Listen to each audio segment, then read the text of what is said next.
Hey Monica, I have had a fever for the last few days, so I've been here in bed and I figured that was a good chance to show off my favorite pillowcase, which I refer to as my squid pillowcase, even though I know these are octopuses, not octopi, because it's not a Latin word, it's a Greek word. And the reason why I call it my squid pillow is because I was a youth camp leader, and the camp was an ocean theme, and the theme of our group was squids because we had squid hats, and then we made pillowcases, and I found this fabric, and octopuses are close enough, so it became my squid pillowcase. Today I wanted to talk about Angelus Aaron's 4 Rules for Spiritual Life. I heard them on a Beatrice Chestnut Enneagram 5 panel discussion, and when the Type 5 guy shared it, it sunk in pretty deeply, and it stuck with me for several months, and I've been thinking a lot about it ever since. Her 4 basic rules are 1, show up, 2, pay attention, 3, tell the truth, and 4, don't get attached to results.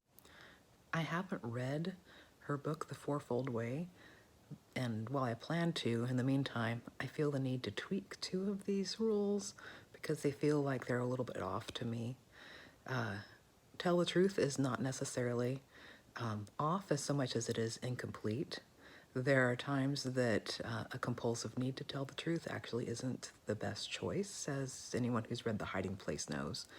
And it's not also the only virtue available. I think it's just one of many. So I think a better rule for the third one would be your best self, or aim to be your best self. Also, I find the 4th rule problematic in its wording. Don't be attached to results as a negative at the beginning followed by a positive phrase, and the subconscious doesn't always process that well. I think it's better to say distance yourself from results. Not only do I really like these rules just for myself, but I noticed there's a correlation between the 4 animals and the objective personality system in a way that makes them what I think to be really healthy versions of those animals. When you show up in the world, you are getting started, ready or not. And that takes a lot of faith.